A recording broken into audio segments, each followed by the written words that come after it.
अस्सलाम वालेकुम, welcome to Mehboob TV Oman news. उम्मीद करते हैं कि आप तमाम दोस्त खैरियत से होंगे।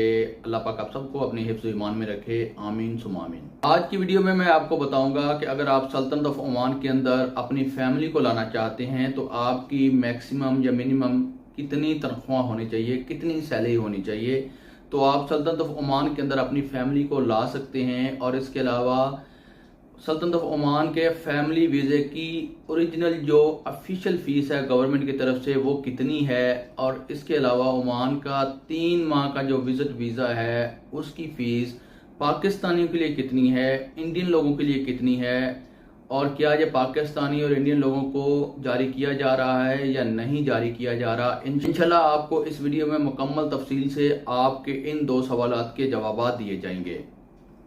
आप तमाम दोस्त, अब आपसे गुजारिश की जाती है कि अगर आप YouTube चैनल पर ये मेरी वीडियो देख रहे हैं तो मेरा अकाउंट फ्रीज हो चुका है। आप